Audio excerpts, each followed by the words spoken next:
Hello बच्चा लोग, तो कैसे हो आप।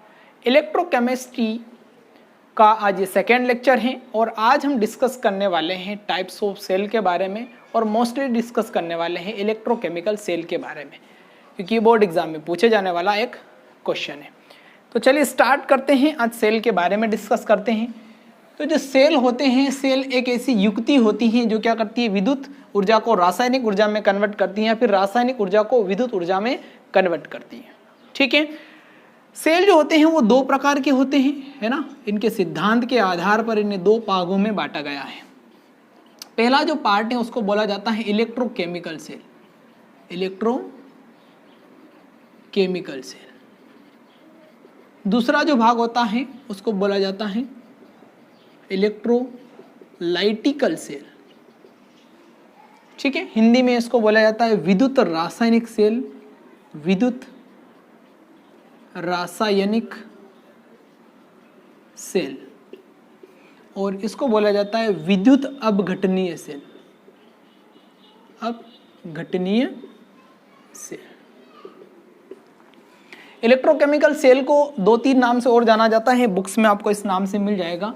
इसको गैल्वेनिक सेल भी बोलते हैं, गैल्वेनिक सेल के नाम से, और इसको वोल्टानिक सेल भी या वोल्टीय सेल भी बोला जाता है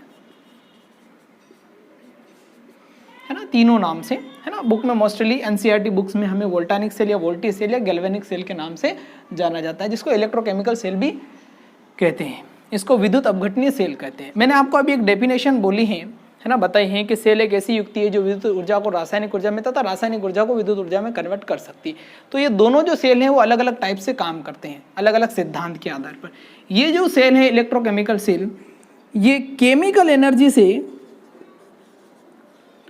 केमिकल एनर्जी को काई में कन्वर्ट करता है, ये इलेक्ट्रिकल एनर्जी में, इलेक्ट्रिकल एनर्जी में कन्वर्ट करता है। कौन? इलेक्ट्रोकेमिकल सेल, है ना। रासायनिक ऊर्जा को विद्युत ऊर्जा में कन्वर्ट करता है, हिंदी में लिखना चाहो तो लिख सकते हो, रासायनिक ऊर्जा को विद्युत ऊर्जा में कन्वर्ट करता है। इसके जस्ट अपोजिट ये होता है, ये इलेक्ट्रिकल एनर्जी को काई में कन्वर्ट करता है, केमिकल एनर्जी में, केमिकल एनर्जी में कन्वर्ट करता है। ठीक है, तो ये अपनी अपनी दोनों की शख्सियत है, खासियत है ना, जो अपने सिद्धांत को लेकर काम करते हैं। तो एक क्वेश्चन लिखिए, सेल किसे कहते हैं, ये कितने प्रकार के होते हैं। सेल किसे कहते हैं, कितने प्रकार के होते हैं, है ना। तो सेल क्या होती है, एक ऐसी युक्ति होती है जो विद्युत ऊर्जा को रासायनिक ऊर्जा में तथा रासायनिक ऊर्जा को विद्युत ऊर्जा में कन्वर्ट करती है। इसकी डेफिनेशन हो जाएगी। उसके बाद में दो प्रकार के होते हैं, एक होता है विद्युत रासायनिक सेल जो क्या करता है, रासायनिक ऊर्जा से विद्युत ऊर्जा बनाता है। ठीक है, और दूसरा जो प्रकार है वो इलेक्ट्रोलाइटिकल सेल है। ठीक है, जो इलेक्ट्रिकल एनर्जी को केमिकल एनर्जी में कन्वर्ट करता है। ठीक है, एक क्वेश्चन और लिखिए, क्वेश्चन नंबर सेकेंड क्वेश्चन लिखिए, विद्युत रासायनिक सेल तथा विद्युत अपघटनीय सेल में अंतर बताइए। विद्युत रासायनिक सेल तथा विद्युत अपघटनीय सेल में अंतर बताइए। ठीक है, इसका आंसर मैं आपको सेंड कर दूंगा, और मोस्टली यही अंतर है इनमें, बेसिक डिफरेंट है ये। इसके साथ में भी कुछ डिफरेंट है जो आप समझ जाएंगे, क्योंकि इसके बाद हम जो इलेक्ट्रोकेमिकल सेल पढ़ेंगे उसमें आपको क्लियर हो जाएगा कि ये सेल और ये सेल, इन दोनों में मोस्टली और कुछ डिफरेंट जो है बताने वाले वो पॉइंट क्या है। ठीक है, तो ये क्लीन कर दें, इतना इंट्रोडक्शन। अब हम बात करते हैं आज इलेक्ट्रोकेमिकल सेल के बारे में। ठीक है, वे सेल जो हमारी बैटरीज में, हमारे रिमोट टीवी के जो रिमोट होते हैं, हमारी जो वॉच होती हैं उसमें यूज होते हैं।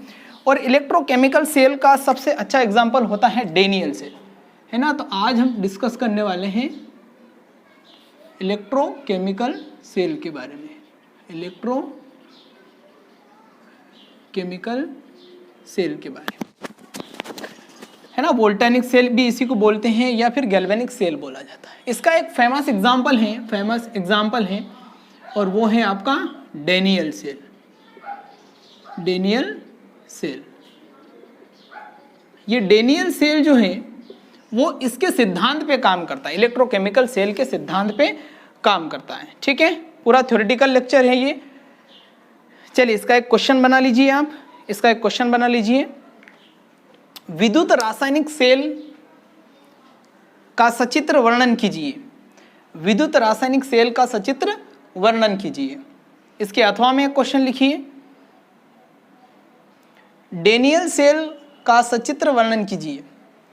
डेनियल सेल का सचित्र वर्णन कीजिए। अगर विद्युत रासायनिक सेल पूछा जाए तो भी आपको डेनियल सेल ही लिखना है, क्योंकि यही इसका एग्जाम्पल है। एक क्वेश्चन और लिखिए, एक क्वेश्चन और लिखिए, लवण सेतु, लवण सेतु, लवण सेतु क्या है, इसके कार्य लिखिए। लवण सेतु क्या है, इसके कार्य लिखिए। सॉल्ट ब्रिज, ठीक है, तो डिस्कस करें। चलिए, तो इसके लिए हम एक पुराना एक्सपेरिमेंट समझते हैं। एक बहुत ही पुराना एक्सपेरिमेंट हुआ था बहुत साल पहले, अपने दादाजी के दादाजी थे उस समय एक एक्सपेरिमेंट हुआ था, है ना। तो उस एक्सपेरिमेंट को समझते हैं, वहीं से इलेक्ट्रोकेमिस्ट्री का जन्म हुआ ऐसा माना जाता है, ठीक है। तो हम एक यहाँ पर एक अच्छा सा बक्सा ले लेते हैं, ठीक है, बक्सा मतलब कंटेंट। इसमें हम एक जलीय विलयन भर देते हैं, है ना, CuSO4। कौन सा? CuSO4, जो कौन से कलर का होता है? ब्लू कलर का होता है, CuSO4, ठीक है। CuSO4 किस फॉर्म में होगा? अभी Cu2+, है ना, और SO4 2- फॉर्म में इसके अंदर होगा, क्योंकि एक्वस है ना, जली है ना, एक्वस है, एक्वस सॉल्यूशन है। फिर इसके अंदर हमने एक रोड डाली, है ना, एक रोड डाली, है ना। इस चैप्टर में रोड वोड बहुत आने वाली है, तो आदत बना लीजिए, ठीक है। एक रोड यहाँ पर हमने डाली, ये जिंक की रोड थी, ठीक है। अब थोड़ी देर बाद हमने देखा कि इसमें अचानक कुछ चेंजेस हुए, है ना, नेचुरली कुछ चेंजेस होने लग गए, है ना, चेंजेस हुए। तो फिर हमने उस चेंजेस को ऑब्जर्व किया। ऑब्जर्व करने के बाद हमने देखा, तो हमने पहला चेंज ये देखा कि जो Zn की जो रोड थी, Zn की जो रोड थी, उसका जो वजन है वो कम होने लगा, है ना। ये कॉन्सेप्ट है ना, इस कॉन्सेप्ट को पहले समझते हैं, है ना। इलेक्ट्रोकेमिकल सेल की बात तो हम बाद में करेंगे, लेकिन हम ये देखना चाहते हैं कि जो इलेक्ट्रोकेमिस्ट्री का जो फॉर्मूला है वो कहाँ से चुराया गया है, कहाँ से आइडिया ये आया कि इस प्रकार से किसी केमिकल से हम इलेक्ट्रिकल एनर्जी भी बना सकते हैं, है ना। तो ये फॉर्मूला कहाँ से आया? तो ये जो Zn की जो रोड है उसका वजन कम होने लग गया। दूसरा हमने देखा कि ये जो ब्लू कलर था इसका, है ना, इसका जो ब्लू कलर था, है ना, वो कम होने लग गया। मतलब ब्लू कलर क्या हो गया? ब्लू कलर क्या हो गया? गायब होने लग गया, गायब होने लगा। और तीसरा हमने यहाँ पर ये देखा, है ना, कि इसमें क्या हुआ? कुछ रेड कलर आने लग गया। रेड कलर के प्रेसिपिटेट, है ना, PPT प्रेसिपिटेट बोला जाता है, ठीक है, बनने लग गए, ठीक है। ये तीसरा चेंजेस था। चौथा चेंजेस हमने देखा जब यहाँ पर हमने एक थर्मामीटर डाला, है ना, एक थर्मामीटर हमने इसके अंदर डाला और इसका टेम्परेचर जब मेज़र किया, इसका एक टेम्परेचर मेज़र किया, ये थर्मोमीटर, है ना, थर्मोमीटर है। तो इसका जब टेम्परेचर मेज़र किया तो टेम्परेचर मेज़र करने पर हमें पता चला कि तापमान जो है वो बढ़ रहा है, बढ़ रहा है, ठीक है। ये सब चेंजेस हमने देखे। ये चेंजेस हमने देखने के बाद हमने अनुमान लगाया, है ना, जिस व्यक्ति ने एक्सपेरिमेंट किया उसने अनुमान लगाया कि कहीं ना कहीं इसमें ऑक्सीडेशन और रिडक्शन की प्रोसेस हो रही है। तो यहाँ पर देखिए बच्चों, ये जो जिंक की जो रोड है ना, इस पे ऑक्सीडेशन हो रहा है। किस प्रकार से हो रहा है? देखिए, जो Zn है ये इसका वजन कम हो रहा है, मतलब ये जिंक की जो रोड गल रही है ना, और नीचे जा रहा है जिंक इसमें से निकल निकल के। तो ये जो जिंक है, जो सॉलिड था वो क्या हो रहा है? घुल रहा है और इसके Zn2+ आयन बन रहे हैं। तो शायद यहाँ पे 2 इलेक्ट्रॉन भी निकलेंगे, ठीक है।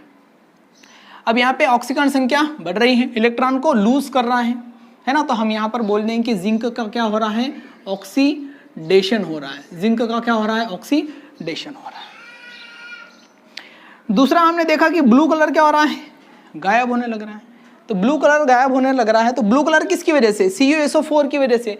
इसका मतलब CuSO4 कहीं ना कहीं कम होता जा रहा है। तो CuSO4 में जो कॉपर है Cu2+, है ना, इसके आयन बढ़ रहे हैं। इसके आयन क्या हो रहे हैं? बढ़ रहे हैं। ये बढ़ क्यों रहे हैं वो समझते हैं। देखिए Zn ने क्या करा? 2 इलेक्ट्रॉन लूज किए।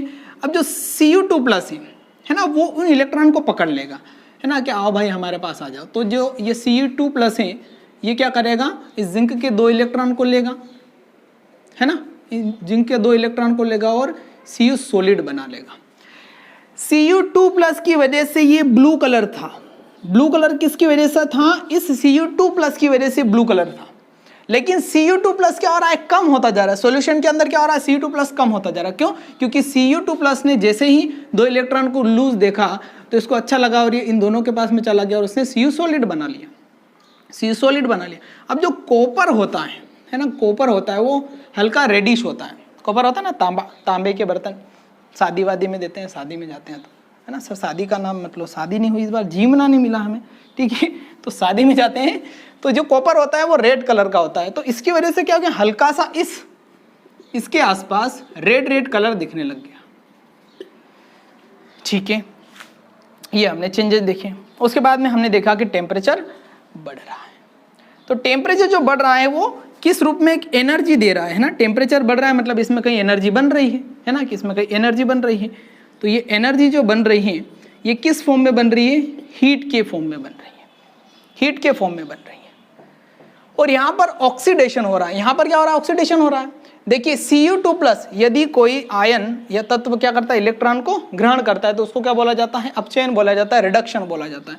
तो हम ये कह सकते हैं कि जो कॉपर है उसका क्या हो रहा है, रिडक्शन हो रहा है। क्या हो रहा है, रिडक्शन हो रहा है। और ये जल्दी में क्रिया हो रही है ना, दोनों एक ही कंटेंट में है ना। यहाँ पर Zn भी है, यहाँ पे Cu भी है, तो दोनों एक प्रोसेस साथ में हो रही है। Zn पर क्या हो रहा है, ऑक्सीडेशन हो रहा है मतलब ऑक्सीकरण हो रहा है, और यहाँ पर जो कॉपर है उस पर क्या हो रहा है, अवकरण हो रहा है मतलब रिडक्शन हो रहा है। तो हमने ये भी पढ़ा था कि ऑक्सीडेशन प्लस रिडक्शन यदि होता है ना, दोनों क्रियाएं साथ में होती हैं, तो इस क्रिया को हम क्या बोलते हैं, रेडॉक्स रिएक्शन बोलते हैं, रेडॉक्स रिएक्शन। ये जो रेडॉक्स रिएक्शन हो रही है डायरेक्ट हो रही है ना, डायरेक्ट हो रही है ना, मतलब अलग अलग पात्र में नहीं है, एक ही पात्र में दोनों है, ठीक है, एक ही पात्र में एक ही जगह पे ऑक्सीडेशन भी हो रहा है, रिडक्शन भी हो रहा है। तो जो हीट यहाँ पर जो निकल रही है उस हीट का हम यूज नहीं कर पा रहे हैं, है ना, ये यूज नहीं हो रहा है। तो साइंटिस्ट ने दिमाग लगाया कि इस एनर्जी का कहीं ना कहीं किसी भी प्रकार से यूज किया जाए, है ना, और इसकी इलेक्ट्रिसिटी बनाई जाए, है ना। ये जो है ये इसकी टेंडेंसी है, किसकी, Zn की टेंडेंसी है कि अगर इसको CuSO4 के सॉल्यूशन में यदि रखेंगे तो अपने आप गलना शुरू हो जाएगा। ये प्रकृति है इसकी, है ना, ये गलना शुरू हो जाता है, अपने आप ही ऐसा होता है, अपने आप ही ऐसा होता है। तो अपने आप ही ऐसा होता है तो उसमें एक एनर्जी निकलती है हीट के फॉर्म में, है ना, गर्म हो रहा है हीट के फॉर्म में, क्योंकि टेम्परेचर बढ़ रहा है तो मतलब गर्म हो रहा है। तो इसमें ऑक्सीडेशन और रिडक्शन दोनों क्रियाएं साथ में हो रही हैं, जिसको अपन क्या बोलते हैं, रेडॉक्स रिएक्शन बोलते हैं। तो ये डायरेक्ट हो रहा है। डायरेक्ट होने से हम इस एनर्जी का यूज नहीं कर पा रहे हैं। तो यहीं से ये आइडिया चुराया गया कि क्यों ना इस हीट को हम किसी इलेक्ट्रिकल एनर्जी में कन्वर्ट करें, और फिर यहाँ से केमिस्ट्री की शुरुआत हुई। इलेक्ट्रोकेमिस्ट्री जो होती है वो रसायन, ये नोट कर लीजिए आप, जो केमिस्ट्री उसकी एक बहुत बड़ी ब्रांच है, ठीक है, नोट कर लिया, क्लीन कर दें। चलिए, तो इसी सिद्धांत को लेकर फिर क्या बनाया गया, इलेक्ट्रोकेमिकल सेल बनाया गया, जिसके ऊपर हम डिस्कस अभी करने वाले, ठीक है। यहाँ पे एक मार्कर और ले लेता हूँ, अगर मिल जाए तो अच्छी बात है। हाँ ठीक है, मिल गया। तो हम यहाँ पर 2 बक्से लेते हैं। हाँ सर, बक्से बहुत लेते हो आप सर। आप 2 ग्लास ले सकते हो, घर में पड़े हो तो, पुराने टूटे फूटे। चलिए, हमने 2 कंटेनर लिए यहाँ पर, और एक कंटेनर में हमने भर दिया ZnSO4 जिंक सल्फेट, इसके अंदर हमने भर दिया ZnSO4, ठीक है। और इसके अंदर एक रोड डाल दी, है ना, मैंने बोला था रोड का काम बहुत आएगा इसमें। इसमें एक रोड डाल दी, थोड़ी मोटी वाली डालते हैं। चलिए, इसमें हमने एक रोड डाल दी। ये रोड काय की थी, जिंक रोड डाल दी थी। इसी को हम इलेक्ट्रोड बोलते हैं। ये जो रोड डलेगी ना, इसको इलेक्ट्रोड बोला जाएगा। आगे पढ़ेंगे और इसके बारे में धीरे धीरे सब समझ में आने लग जाएगा। चलिए, फिर इधर गए हम, यहाँ पर हमने एक और बक्सा लिया, और बक्से के अंदर हमने क्या करा, इधर भी एक सॉल्यूशन भर दिया, और इसमें कौन सा सॉल्यूशन भरा, CuSO4 भरा, है ना, एक्वस जलीय है ना। यहाँ पर अगर ZnSO4 है तो देखिए ZnSO4 किस फॉर्म में है, Zn2 प्लस SO4 2 है ना, इस फॉर्म में एक्वस है ना, जली है, घुले हुए हैं। तो कोई भी चीज़ घुलती है तो वो आयन बनाती है, ठीक है। अगर आयनीकरण पदार्थ होगा तो आयन बनाएंगे। तो यहाँ पर जो CuSO4 होगा ये किस फॉर्म में होगा, Cu2 प्लस SO4 2 के फॉर्म में, है ना। ये भी आपको ध्यान होना चाहिए। अब इसके अंदर भी हमने एक रोड रखी, है ना, अगर उधर रखी तो फिर इसको भी रखते हैं वरना ये नाराज हो जाएगा। तो यहाँ पर हमने एक कॉपर की रोड रखी, है ना, कॉपर रोड। फिर हमने बोला कि यार भाई इनको जोड़ देते हैं, है ना। तो हमने एक वायर के माध्यम से इनको जोड़ दिया और यहाँ पर आप बीच में बल्ब वल्ब लगा सकते हैं, पर हमने इसकी विद्युत को मापने के लिए एक वोल्टमीटर लगा दिया, ठीक है। अब इसकी टेंडेंसी है, Zn की टेंडेंसी है, Zn की प्रकृति है कि यहाँ पर ऑक्सीडेशन होता है। ऑक्सीडेशन कैसे हुआ कि जो Zn है, Zn की जो रोड है, इस रोड में से, है ना, ये अभी Zn क्या है, सॉलिड है, Zn क्या है, सॉलिड है। इस Zn की बात कर रहे हैं हम, किसकी, ये जो रोड है इसकी बात कर रहे हैं। ये जो सॉलिड स्टेट में है, Zn क्या है, सॉलिड स्टेट में है, और ये ऑक्सीडेशन करने लग गया और ये बन गया आपका Zn2 प्लस, और यहाँ पे 2 इलेक्ट्रॉन लूज करने लग गया। ऐसा जब इसने किया तो ये जो Zn है वो क्या कर रहा है, इस सॉल्यूशन के अंदर आने लग गया। इस सॉल्यूशन से, यहाँ से रोड से निकल कर क्या हो गया, यहाँ पर इसके अंदर बहुत सारे Zn2 प्लस बनने लग गए। ये जो 2 इलेक्ट्रॉन थे वो यहाँ पर इकट्ठे होने लग गए, बहुत सारे इलेक्ट्रॉन होने लग गए, है ना, बहुत सारे इलेक्ट्रॉन होने लग गए। और ये इलेक्ट्रॉन क्या कर रहे हैं, ट्रेवल करने लग गए, कहाँ, ऊपर की तरफ, है ना, इधर भागने लग गए, ठीक है, भागने लग गए। और ये Zn2 प्लस इस सॉल्यूशन के अंदर आने लग गया, ठीक है। फिर ये भागते भागते अपने दोस्त के पास आए, है ना, वही कॉपर, है ना, जो बरसों पहले इसको मिला था, प्राचीन जमाने में जब प्रैक्टिकल किया था, इसको मिलने ये गया। यहाँ पर जब आया तो ये सॉल्यूशन के अंदर की बात कर रहे हैं हम, जो सॉल्यूशन में Cu2 प्लस था, Cu2 प्लस था, जो इसके भाई साहब बैठे थे इसके इंतजार में, है ना, कि घर कब आओगे। तो ये घर आ गए हैं, कौन, देखें, इलेक्ट्रॉन, ठीक है। तो ये इलेक्ट्रॉन जब यहाँ पर आए तो इन इलेक्ट्रॉन को इनने गेन कर लिया, किसने, Cu2 प्लस ने। और ये Cu2 प्लस कहाँ है, सॉल्यूशन के अंदर है। तो सॉल्यूशन के अंदर का जो Cu2 प्लस, इसने जैसे ही अपने दोस्त इलेक्ट्रॉन को देखो तो झपाक लेकर यहाँ से पहुँच गए इस रोड के ऊपर, Cu2 प्लस। तो रोड पर क्या हो गया, Cu2 प्लस पहुँच गया, और उधर से क्या हो गया, इलेक्ट्रॉन आ गया। तो 2 इलेक्ट्रॉन जैसे आए तो इसने क्या बना दिया, Cu सॉलिड होने लग गया। मतलब ये Cu2 प्लस इसके ऊपर आके जमने लग गया, किसके ऊपर, कॉपर की रोड के ऊपर। Cu2 प्लस की सांद्रता क्या हो गई, बढ़ने लगी, ठीक है। यहाँ तक क्लियर हुआ। चलिए आगे बढ़ते हैं। अब यहाँ पर इलेक्ट्रॉन जैसे जैसे बढ़ते जाएंगे यहाँ पर एक नेगेटिव चार्ज डेवलपमेंट हो जाएगा, है ना, बहुत ज़्यादा इलेक्ट्रॉन यहाँ पर इकट्ठे होने लग जाएंगे तो नेगेटिव चार्ज क्या होगा यहाँ पे, है ना, डेवलप होने लग जाएगा। और यहाँ पर कॉपर बहुत सारे इकट्ठे होने लग जाएंगे तो यहाँ पर एक पॉजिटिव चार्ज डेवलपमेंट हो जाएगा, ठीक है। देखिए आपको देखने में ये लग रहा है कि दोनों सेल क्या है, आधे आधे हैं, दोनों सेल मिलकर क्या बना रहे हैं, है ना, दोनों बक्सों को आपस में जोड़ रखा हमने और इससे हम क्या बना रहे हैं, एक डेनियल सेल बना रहे हैं।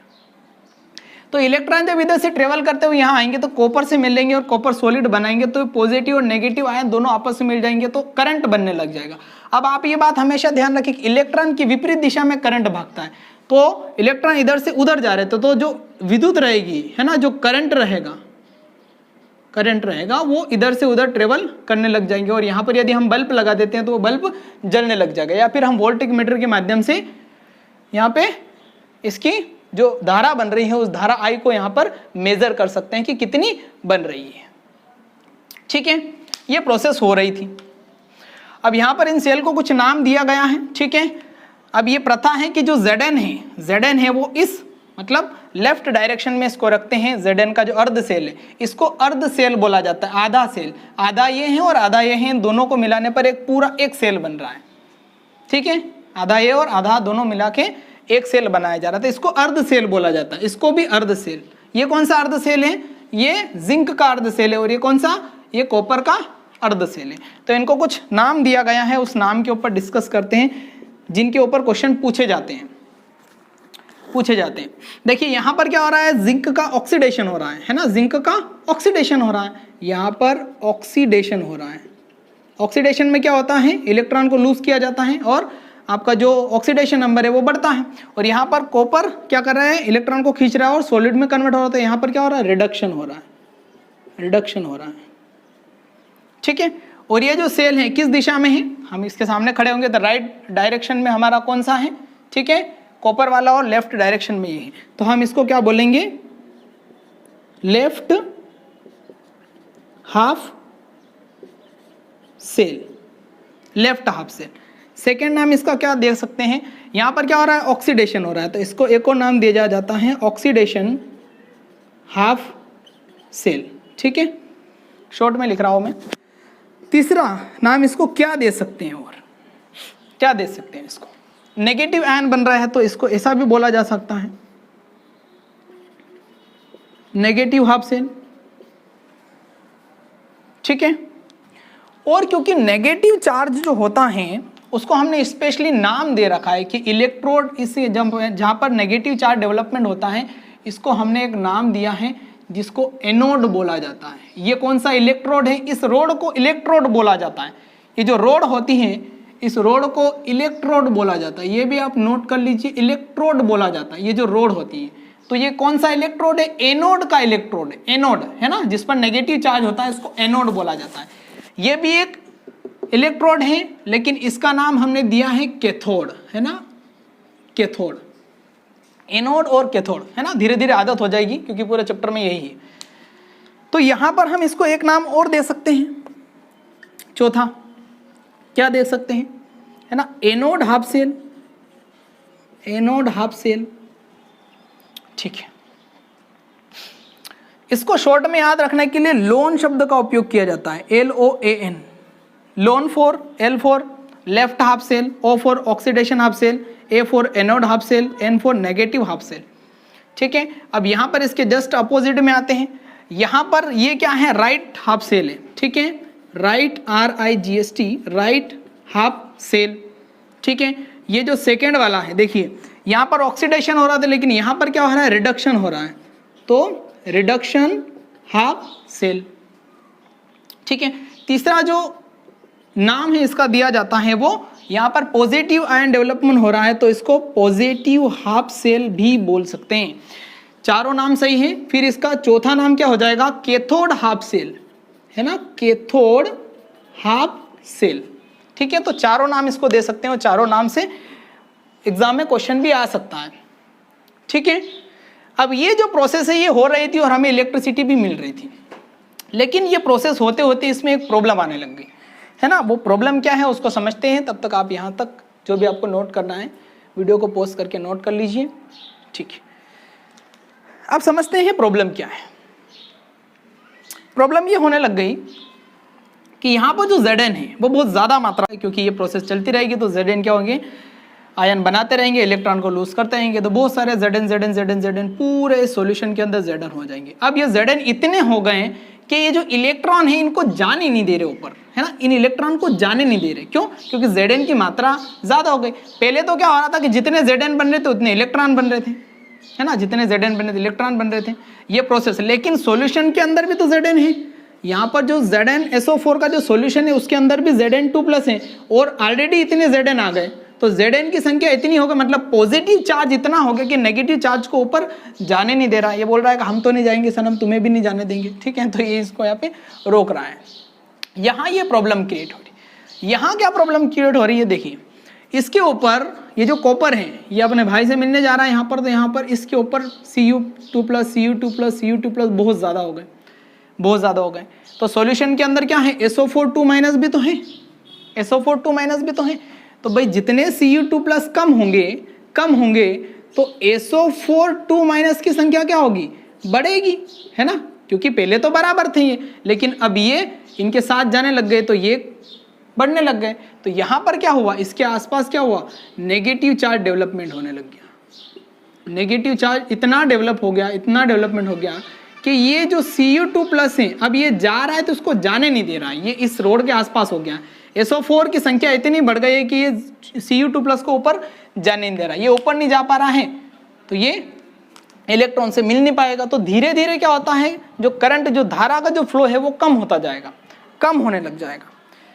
है ना। ये इस सेल में एक प्रॉब्लम होने लग गई थी। अब धीरे धीरे क्या होगा, ये इलेक्ट्रॉन उधर से वहाँ जा नहीं पाएंगे, और अब चले भी गए तो ये इनको Cu को इधर आने नहीं देंगे तो करंट बनेगा नहीं।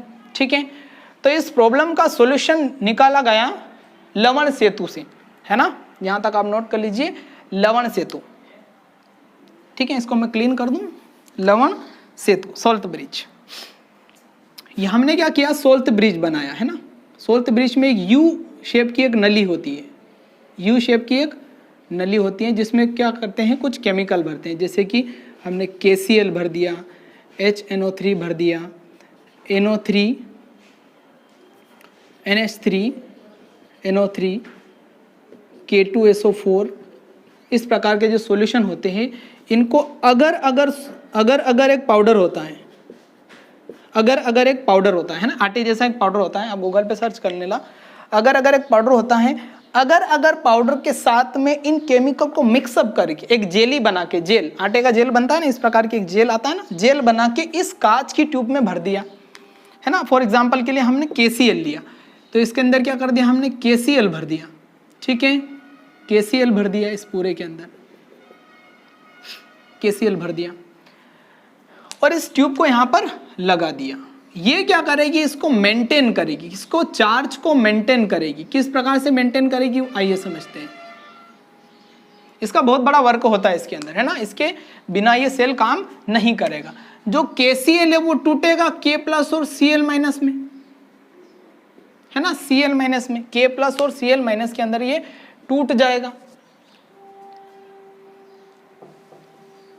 K+ और Cl- में ये टूट जाएगा। भरने के बाद यहाँ पर ये होगा कि जो इसको हम थोड़ा ऐसे लिख देते हैं, है ना, Cl- और K+। ठीक है, भरने के बाद ये क्या होगा कि इस लिक्विड में उतरना शुरू करेंगे, है ना। इधर से आपका Cl उतरना शुरू करेगा, और यहाँ पर K+ आयन उतरना शुरू करेगा। तो ये जो आयन है इसको न्यूट्रल कर देंगे, है ना। पॉजिटिव चार्ज ज़्यादा बढ़ने लग गया इसके आसपास, है ना। इसके अंदर Zn2+ है, मतलब पॉजिटिव चार्ज बढ़ने लग गया। तो ये जो नेगेटिव चार्ज Cl के ऊपर लगा है, इसको क्या करेंगे, न्यूट्रल कर देगा, है ना। न्यूट्रल करेगा तो वापस इलेक्ट्रॉन ऊपर जाना शुरू कर देंगे, मूव करने, जो इसने रोक लिए थे, है ना। और यहाँ पर भी जो CuSO4 2- है, CuSO4 2- ये इसको K+ पॉजिटिव आयन है, ये नेगेटिव आयन है, तो इसको न्यूट्रल कर देगा। न्यूट्रल करने पर क्या होगी, ये जो पूरा सर्किट है ये पूरा हो जाएगा। देखिए इलेक्ट्रॉन इधर जाएंगे, कोई प्रॉब्लम नहीं, करंट इधर जाएगा। अगर चार्ज ज़्यादा बढ़ रहा है तो उसको मेंटेन करने के लिए हमने क्या किया, सोल्ट ब्रिज, लवण सेतु, सोल्ट ब्रिज, लवण सेतु हमने यूज कर लिया यहाँ पर। ठीक है, तो ये क्या करते हैं, इस चार्ज को न्यूट्रल कर देगा। ठीक है, तो इसके कार्य पूछे जाते हैं, है ना। इसको अपन बता सकते हैं, कांच की यू नली होती है जिसमें क्या होता है, KCl HNO3 इस प्रकार के कुछ रसायन लेते हैं, उसके अंदर अगर का पाउडर मिला के या कोई सा भी एक जिलेटिन का पाउडर मिला के इसके अंदर भर देते हैं। ठीक है, ताकि ये सॉल्यूशन में पूरी तरीके से डायरेक्ट ना आ जाए। ठीक है, आयन आए इनके केवल। ठीक है, और इसको यहाँ पर लगा देते हैं। अब इससे क्या क्या फायदा हो रहा है, पहले तो ये इसको दोनों को न्यूट्रल कर रहा है, पहला इसका कार्य पूछा जाता है, तो दोनों को न्यूट्रल कर रहा है। दूसरा कार्य क्या है इसका, दूसरा क्या कर रहा है कि एक पूरा सर्किट बना रहा है, ये पूरा एक सर्किट बन रहा है बिना सॉल्यूशन के मिले, सॉल्यूशन नहीं मिल रहे हैं, दोनों सॉल्यूशन आपस में नहीं मिल रहे हैं, उसके बाद भी सर्किट पूरा हो रहा है। ठीक है, और क्या काम कर रहा है ये लिक्विड पोटेंशियल जंक्शन, यहाँ पर जो पॉजिटिव आयन जो बन रहा है, ज्यादा पॉजिटिव आयन, है ना, लिक्विड पोटेंशियल जंक्शन जो बनता है ना, पॉजिटिव आयन यहाँ पर ज्यादा बन जाएगा। यहाँ पर हमें क्या चाहिए, नेगेटिव आयन चाहिए, इस बॉक्स के अंदर इस इलेक्ट्रोड के ऊपर नेगेटिव आयन चाहिए, लेकिन यहाँ पर ज्यादा पॉजिटिव आयन बनने लग जाएगा। और यहाँ पर हमें पॉजिटिव आयन चाहिए, लेकिन यहाँ पर नेगेटिव आयन बनने लग जाएगा। तो इसको भी ये क्या करेगा, मेंटेन करता है। ये इसके कार्य पूछे जाते हैं। ठीक है, अब सेल को किस प्रकार से प्रदर्शन किया जाता है उसके बारे में डिस्कस करते हैं, और सेल की रिएक्शन को कैसे लिखते हैं, ये जो रिएक्शन इसके अंदर हो रही है वो कैसे लिखते हैं। तो इसको क्लीन कर दें, है ना, क्लीन कर दें। चलिए इसको क्लीन कर देते हैं। अगली हेडिंग पूछी जाती है सेल प्रेजेंटेशन। इतने बड़े सेल को न बनाकर केवल एक फॉर्मूला लिख दिया जाता है, जैसे केमिस्ट्री में हम कोई सा भी फॉर्मूला लिखते हैं उस प्रकार से एक फॉर्मूला लिख देते हैं। तो फॉर्मूला लिखते देखिए यहाँ पर अभी क्या हो रहा था, एक बार रिएक्शन में लिख दूं, Zn का Zn2 प्लस 2 इलेक्ट्रॉन रिमूव हो रहे थे, और यहाँ पर क्या हो रहा है, Cu2 प्लस 2 इलेक्ट्रॉन को गेन कर रहा है और यहाँ पर Cu बनाएगा, Cu सॉलिड बनाएगा एक्वस से। ठीक है, तो सेल को प्रदर्शन करेंगे हम -Zn एक सिंगल रोड है ना, उसके बाद में हमने एक सॉल्यूशन ये बनाएगा इलेक्ट्रोड को, ये जो लाइन है ये इलेक्ट्रोड को दर्शाती है ना, Zn का इलेक्ट्रोड है। और यहाँ पर हमने सॉल्यूशन लिया कौन सा, ZnSO4। कितने मोलर सॉल्यूशन लेते हैं, तो नॉर्मली हम 1 मोलर सॉल्यूशन लेते हैं है ना, 1 मोलर, 1 लीटर सॉल्यूशन में है ना, मोलरता पढ़ा रखी है, 1 मोलर सॉल्यूशन लेते हैं और बीच में 2 लाइन खींचते हैं। ये 2 लाइन किसको दर्शाती हैं कि इस सेल के अंदर सोल्ट ब्रिज का यूज किया गया है। 2 लाइन का मतलब है सोल्ट ब्रिज का यूज किया गया है। ठीक है, फिर आगे लिखते हैं, फिर क्या हो रहा है Cu2+ है ना, Cu2+ और यहां पर क्या हो रहा है CuSO4, CuSO4। देखिए उसके बाद में फिर क्या है, ये रिएक्शन है तो इसको हम इस प्रकार से, ये रिएक्शन किस में हो रही है इसके अंदर, तो हम ये लिखेंगे CuSO4 1 मोलर। ठीक है, और इलेक्ट्रोड डला हुआ है काय का, Cu सॉलिड का, Cu सॉलिड यहाँ पे लिख सकते हो, इसके नीचे भी लिख सकते हो। और यहाँ पर कौन सा चार्ज है, पॉजिटिव चार्ज। तो ये है सेल का प्रदर्शन है ना, इसके अलावा भी दूसरे सेल का भी प्रदर्शन इस प्रकार से एक बार और समझ लेते हैं। यहाँ पर नेगेटिव मतलब कि किसकी बात हो रही है, एनोड की, उसके बाद में जो Zn है उसकी रोड है ना, और इसमें ZnSO4 का सॉल्यूशन भरा हुआ है जो 1 मोलर है, बीच में एक सोल्ट ब्रिज लगा रखा है। उसके बाद में CuSO4, इस पर रिडक्शन हो रहा है, यहाँ पर ऑक्सीडेशन हो रहा है। ठीक है, अभी ये किस फॉर्म में है, देखिए ये किस फॉर्म में है, यहाँ पर कई बुक्स में ऐसा भी लिखा होता है Zn2+ और फिर डायरेक्ट 1 मोलर लिख दिया जाता है, तो हम वही बात लिख रहे हैं Zn2+।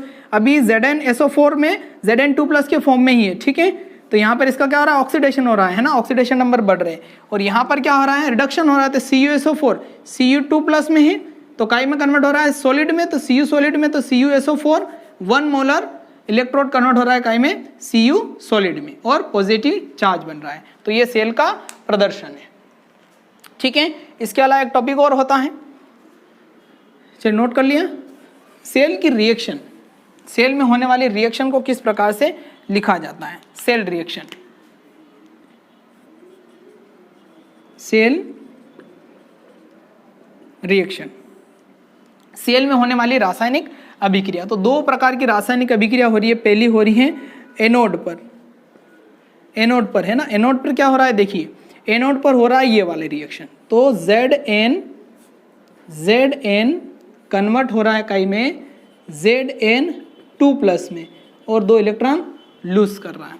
फिर कैथोड पर कौन सी रिएक्शन हो रही है, कैथोड पर कौन सी रिएक्शन हो रही है, देखिए कैथोड पे रिएक्शन देखिए Cu2+ 2 इलेक्ट्रॉन को गेन करके क्या बना रहा है, Cu सॉलिड बना रहा है। ठीक है, तो पूरी रिएक्शन को देखिए, सेल रिएक्शन में कभी भी इलेक्ट्रॉन की संख्या नहीं लिखी जाती है, तो पूरी रिएक्शन, टोटल रिएक्शन क्या हो रही है, टोटल रिएक्शन हो रही है आपकी, टोटल रिएक्शन इलेक्ट्रॉन को इलेक्ट्रॉन से कैंसिल कर देंगे, तो यहाँ पर हम लिखेंगे क्या, Zn प्लस Cu2+, इधर यही बचा है, Zn बचा और Cu2+ बचा है, फिर बीच में एरो आ गया। ठीक है, उसके बाद में यहाँ पर क्या बचा, Zn2+ प्लस में Cu सॉलिड, ये क्या है, एक्वस है, यहाँ पर भी क्या लिखेंगे, एक्वस लिखेंगे, यहाँ पर सॉलिड लिखेंगे। तो ये सेल की रिएक्शन है, ये पूरा क्वेश्चन पूछा जाता है। ठीक है, विद्युत रासायनिक सेल को समझे तो सबसे पहले हमें विद्युत रासायनिक सेल का ये सचित्र वर्णन करना है कि इस प्रकार से हम ये इलेक्ट्रोड यहाँ पे रखते हैं, इसको एनोड बोला जाता है, इस पर पॉजिटिव चार्ज आता है, नेगेटिव चार्ज होता है, इसको जो लेफ्ट हाफ सेल बोला जाता है, इसमें ये सॉल्यूशन भरा जाता है, बीच में एक सोल्ट ब्रिज लगाया जाता है, बीच में एक वोल्टमीटर तार के द्वारा जोड़ दिया जाता है। ठीक है, ये होने के बाद में फिर हमें इसकी सेल का प्रदर्शन बताना पड़ता है कि सेल को किस प्रकार से प्रदर्शन किया जाता है, मतलब पूरे सेल को ना बनाकर उसकी एक छोटा सा फॉर्मूला लिख दिया जाता है। तो हमने अभी थोड़ी देर पहले सेल को प्रेजेंटेशन करने का एक फॉर्मूला लिखा है। ठीक है, उसके बाद में सेल में होने वाली रिएक्शन बतानी पड़ती है, तो सेल में होने वाली रिएक्शन। ठीक है, ये इलेक्ट्रोकेमिकल सेल का एग्जाम्पल है डेनियल सेल, जैसे डेनियल सेल है उसी प्रकार से बहुत सारे सेल होते हैं। ठीक है, पर हम यहाँ पर बुक्स में जो हमारे सिलेबस में डेनियल सेल ही है। ठीक है, और सभी सेल इसी सिद्धांत पे काम करते हैं। ठीक है बच्चों, तो ये आज का टॉपिक क्लियर हुआ, पूरा थ्योरेटिकल लेक्चर था। मिलते हैं अगले लेक्चर में किसी नए टॉपिक के साथ में। तब तक के लिए जय हिंद, जय Shri Mahakal. Experiment 12. Electrochemistry. Voltaic cells. Chemicals and apparatus. Copper sulfate and zinc sulfate at different concentrations. Multimeter, copper and zinc strips and wires. Salt bridge.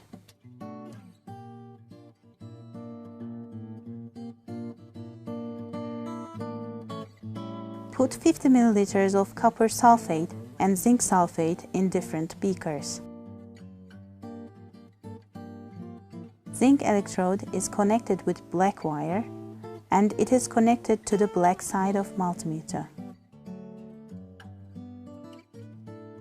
Copper electrode is connected with red wire and it is connected to the red side of multimeter, which is voltmeter input.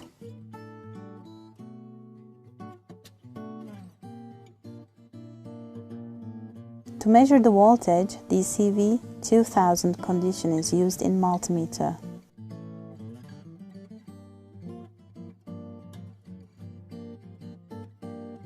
Salt bridge, including solution of potassium sulfate salt, is dipped into the solution.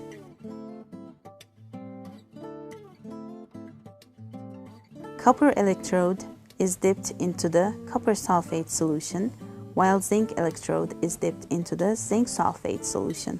Voltage is observed by multimeter. Record the voltage after dividing it by 1000. The same procedure is applied to different solutions.